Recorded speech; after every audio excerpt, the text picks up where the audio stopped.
दोस्तों, दुबई के बारे में एक बात तो ज़रूर जानते होंगे कि यहाँ की शान और शौकत और यहाँ की इमारतों का मुकाबला शायद ही कोई देश कर सकता है। लेकिन दुबई एक बात से मार खा जाता है और वो है खेती। आज से कुछ समय पहले 85% फूड प्रोडक्ट्स बाहर के देशों से इंपोर्ट किया करता था।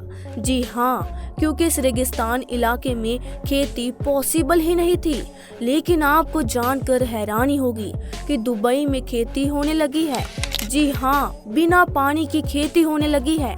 अब आप भी सोच रहे होंगे कि सूखे स्थान पर जहाँ पर गड्ढा भी खोदा जाए तो कच्चा तेल निकलता है, पानी नहीं, भला वहाँ खेती कैसे हो सकती है। तो दोस्तों, बने रहिए इस वीडियो में। आज हम दुबई की वो टेक्नोलॉजी दिखाने वाले हैं जो वाकई में आपको हैरान कर देगी। दुबई में खेत की कल्पना करना वाकई में नामुमकिन सा लगता है, लेकिन आप इस बात को कैसे भूल जाते हैं जो देश दुनिया की सबसे ऊंची इमारत बना सकता है, क्लाउड सीडिंग जैसी टेक्नोलॉजी से जब चाहे बारिश करवा सकता है, वो फार्मिंग की टेक्नोलॉजी में कहाँ पीछे रहने वाला है। और इसीलिए दुबई में खेती करने का एक अनोखा ही तरीका ढूंढ लिया है, जिसे हम सभी वर्टिकल फार्मिंग के नाम से जानते हैं।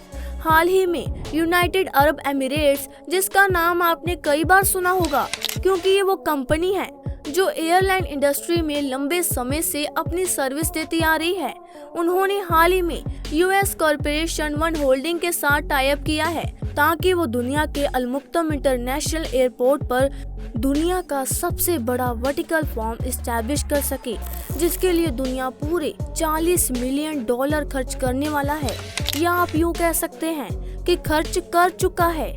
आज के समय में वर्टिकल फार्मिंग की टेक्नोलॉजी दुबई में खूब धूम मचा रही है।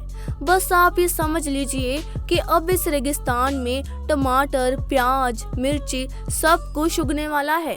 लेकिन आप इस बात को जानते हैं कि दुबई में पानी की बहुत कमी है। तो दुबई आखिर इस समस्या का हल कैसे निकालने वाला है, आइए समझते हैं। लेकिन आपको बता दें, वर्टिकल फार्मिंग ही वो मॉडर्न तरीका है जिसकी मदद से आज का किसान जबरदस्त मुनाफा कमा रहे हैं। बल्कि खेती की दुनिया में अब एक ऐसी टेक्निक भी आ गई है जहां पर आलू हवा में उगाने लगे हैं। जी हाँ, हवा में। वो कैसे, चलिए आपको दिखाते हैं। लेकिन उससे पहले अगर आपने अभी तक हमारे चैनल को सब्सक्राइब नहीं किया तो जल्दी से सब्सक्राइब कर दे, साथ ही बेल आइकन को भी प्रेस कर लीजिए ताकि ऐसे ही कमाल की इन्फॉर्मेशन वाली वीडियो आप तक सबसे पहले पहुंचे। खेती की इस टेक्निक को एरोपोनिक कहा जाता है। हालांकि इसमें भी वर्टिकल फार्मिंग सेटअप का इस्तेमाल होता है और साथ ही शेड की भी जरूरत होती है, लेकिन इसमें मिट्टी का इस्तेमाल नहीं होता। ना ही एक्वापोनिक तरीके की तरह पौधों को हमेशा पानी में डुबाकर रखने की जरूरत होती है, बल्कि ये तरीका बिल्कुल ही अलग है। इस तरीके के लिए वर्टिकल फार्मिंग सेटअप लगाया जाता है, एक शेड बनाया जाता है और इसके बाद कंटेनर्स में मिट्टी की जगह थर्मोकोल की शीट लगाई जाती है, जिसमें बहुत सारे छोटे छोटे छेद होते हैं। उन छेदों में से आलू के पौधे लगाए जाते हैं जिनकी जड़ें नीचे की तरफ रहती है। लेकिन अब आप सोच रहे होंगे कि आखिर किसी भी पौधे को बढ़ने के लिए पानी की जरूरत तो होती है, तो आखिर ये पौधे बढ़ेंगे कैसे। दोस्तों, असल में इन पौधों की जड़ें नीचे की तरफ होती है और कंटेनर के ठीक नीचे जहाँ पर इनकी जड़ें होती हैं, वहाँ पर पानी के फव्वारे लगे होते हैं। वक्त वक्त पर इन फव्वारों को चला दिया जाता है, जिससे पानी इनकी जड़ों में जाकर बैठ जाता है और इन्हें जो पोषक तत्व देना होता है इस पानी में मिलाकर इन पौधों की जड़ों को दे दिया जाता है। जैसे जैसे आलू के पौधे की जड़ें बढ़ती जाती है, उसमें आलू बढ़ते जाते हैं, लगते जाते हैं और किसान इन्हें बड़ी आसानी से तोड़ लेते हैं। इस तकनीक की सबसे अच्छी बात तो ये है कि इसमें ज्यादा कीटनाशक की जरूरत नहीं पड़ती, लेकिन इसके फायदे बेहद ज्यादा है। आपको बता दें, इस तकनीक का इस्तेमाल करके आज किसान नॉर्मल खेती से 7 गुना ज्यादा पैदावार निकाल रहे हैं, वो भी कम कीटनाशक का उपयोग करके। अब आप खुद ही समझ सकते हैं कि खेती के मॉडर्न टेक्निक आज के समय में कितनी ज्यादा फायदेमंद है। लेकिन इसकी कुछ दिक्कतें भी हैं, जैसे कि खेती उगाने के लिए आपको अच्छी खासी लागत की जरूरत पड़ेगी, क्योंकि इस फार्मिंग को करने के लिए आपको बहुत बड़े शेड की जरूरत पड़ती है। साथ साथ टेम्परेचर को कंट्रोल करने के लिए सेंसर और मशीनों को इंस्टॉल करना पड़ेगा। इनका खर्च लाखों करोड़ों तक पहुंच सकता है। इसके अलावा ये पौधे हमेशा आर्टिफिशियल रोशनी में रहते हैं। इन्हें ज्यादा से ज्यादा उपजाऊ बनाने के लिए कई बार इसमें आर्टिफिशियल लाइट्स की जरूरत होती है। इसके बाद इन सारी मशीनों का इस्तेमाल करने के लिए बिजली की लागत कई गुना बढ़ जाती है। लेकिन देखा जाए इस मॉडर्न तकनीक में नुकसान से ज्यादा फायदा है, क्योंकि इस खेती में ना ही ज्यादा पानी की जरूरत पड़ती है, ना ही ज्यादा जगह की। इसके अलावा इनमें कम से कम कीटनाशक का उपयोग होता है। दूसरी चीज, इस तरह की खेती ऐसे शहरों में आसानी से हो जाती है जहां पर जगह की बहुत कमी है।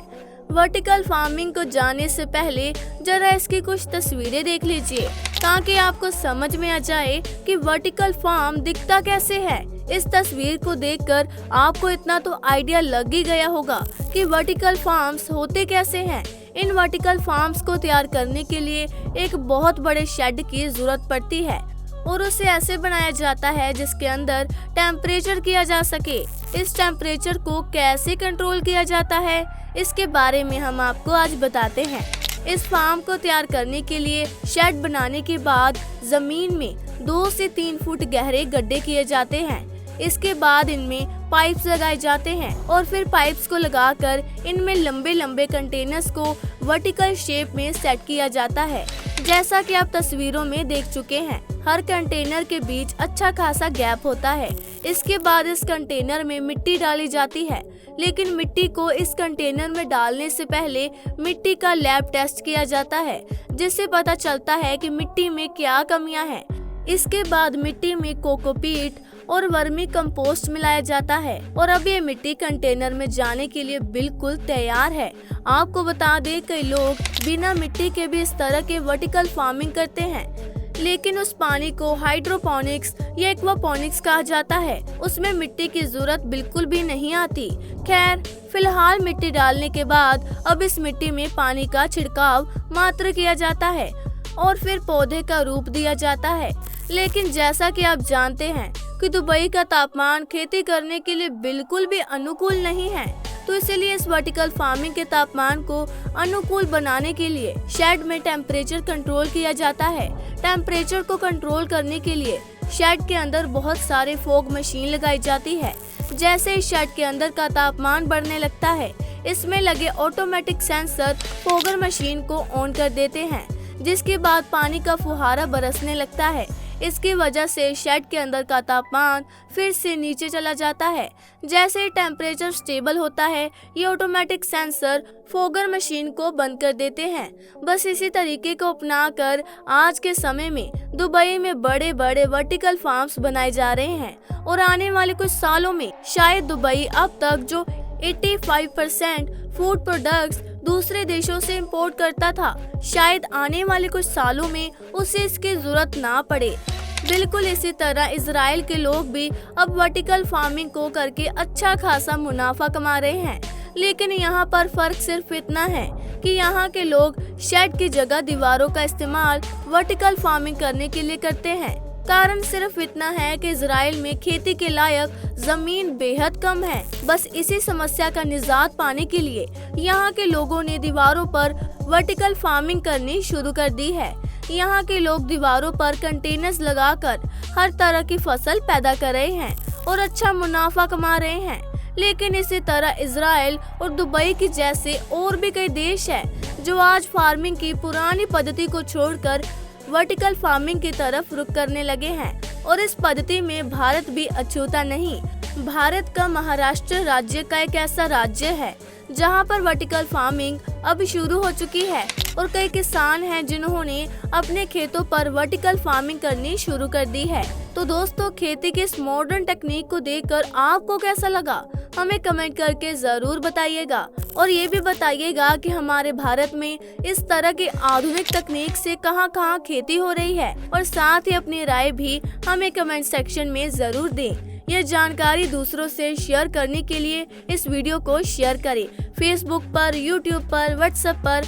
फिर मिलेंगे एक और दिलचस्प वीडियो में। तब तक के लिए आप सबका इस वीडियो के अंत तक बने रहने के लिए दिल से धन्यवाद।